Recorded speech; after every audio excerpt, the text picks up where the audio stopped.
Welcome back to my channel Sony Subbu vlogs. మీకు ఇంట్లో వండడానికి ఏమీ లేనప్పుడు, లేదంటే నోటికి రుచిగా తినాలి అనిపించినప్పుడు ఇలాంటి రైస్ని చేసుకొని తినండి. చాలా టేస్టీగా ఉంటుంది అనమాట. ఇంకా మనం ప్రాసెస్లోకి అయితే వెళ్ళిపోదాం. ఫస్ట్ అయితే స్టవ్ ఆన్ చేసుకొని దాని మీద ఒక బాండీ పెట్టుకొని దాంట్లో ఒక 3 టేబుల్ స్పూన్ ఆయిల్ వేసుకొని ఆయిల్ బాగా హీట్ అయిన తర్వాత దాంట్లో సన్నగా తరిగి పెట్టుకున్న వెల్లుల్లిపాయలు అయితే వేసుకోండి. వెల్లుల్లిపాయల్ని కొంచెం ఫ్రై చేసుకోండి. అవి కొంచెం ఫ్రై అయిన తర్వాత సన్నగా తరిగి పెట్టుకున్న ఉల్లిపాయలను కూడా వేసుకోవాలండి. ఎప్పుడైనా మనం ఏ కర్రీ చేసుకున్నప్పుడైనా ఉల్లిపాయ వేసిన తర్వాత కొంచెం సాల్ట్ వేస్తే మనకి తొందరగా ఉల్లిపాయ అనేది సాఫ్ట్ అవుతుంది అనమాట. ఇలా ఉల్లిపాయ అంతా సాఫ్ట్ అయిన తర్వాత దీన్ని గోల్డెన్ బ్రౌన్ వచ్చేంత వరకు ఫ్రై చేసుకోవాలండి. ఈలోపు వీడియోని చూస్తున్న ప్రతి ఒక్కరూ లైక్ చేయండి, షేర్ చేయండి, సబ్స్క్రైబ్ చేయండి, కమెంట్ చేయండి. మీ ఫ్రెండ్స్ అండ్ ఫ్యామిలీ మెంబర్స్కి అయితే వీడియోని షేర్ చేయండి. మీరు షేర్ చేయడం వల్ల, లైక్ చేయడం వల్ల వీడియో అయితే కొంచెం ముందుకు వెళ్తుంది అనమాట రికమెండేషన్లోకి.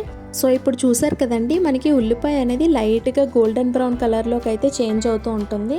ఈ రైస్కి నేను ఎలాంటి పేరును పెట్టలేదండి. మీకు నచ్చిన పేరును అయితే పెట్టుకోండి. ఇందులో మనం ఓన్లీ వెల్లుల్లిపాయ ఇంకా ఉల్లిపాయ మాత్రమే వాడతాము. ఎలాంటి వెజిటేబుల్స్ కానీ ఏమీ వాడటం లేదు. కావాలి అంటే మీరు కొంచెం కరివేపాకు, కొత్తిమీర కూడా వేసుకోవచ్చు. బట్ నేను అవి కూడా వేసుకోలేదు. ఎందుకంటే ఇంట్లో ఏమీ లేనప్పుడు ఏం చేసుకొని తినాలి అనే దాన్ని బేస్ చేసుకొని చేశాను అనమాట. ఉల్లిపాయ అయితే చక్కగా ఫ్రై అయిపోయిందండి. దాంట్లో కొంచెం మీకు ఎంత కారం కావాలో అంత కారం వేసుకొని, కొంచెం పసుపు, కావాలి అనుకుంటే కొంచెం గరం మసాలా పౌడర్ వేసుకోండి, లేదంటే స్కిప్ చేసేయండి. అవి కూడా మొత్తం మసాలాలన్నీ కలిసేటట్టు ఒకసారి కలుపుకున్న తర్వాత దాంట్లో మీకు ఇంకా స్పైసీ కావాలి అంటే పచ్చిమిర్చి వేసుకోండి, లేదంటే స్కిప్ చేసేయండి. అవన్నీ కలిసే కదా. ఇప్పుడు మనం రైస్ అయితే వేసుకొని హై ఫ్లేమ్లో మాత్రమే పెట్టుకొని టాస్ చేసుకోవాలన్నమాట. అంటే బాగా కలుపుకోవాలి. అప్పుడే సాల్ట్ కూడా చూసుకోండి. సాల్ట్ సరిపోకపోతే వేసుకోండి, సరిపోతుంది అనుకుంటే ఇంకా వదిలేయచ్చు. ఇలా రైస్ మొత్తం బాగా ఫ్రై అయిన తర్వాత స్టవ్ ఆఫ్ చేసేసుకొని సర్వ్ చేసేసుకోవడమేనండి. చూసారు కదా, మన గార్లిక్ ఆనియన్ రైస్ అయితే రెడీ అయిపోయింది. చాలా టేస్టీగా ఉందన్నమాట. నేను గార్లిక్ ఆనియన్ ఎందుకన్నానంటే ఇంక ఏమీ వాడలేదు. పచ్చిమిర్చి కూడా కొంచెం స్పైసీ ఎక్కువ కావాలి అని మాత్రమే వేసుకున్నాను.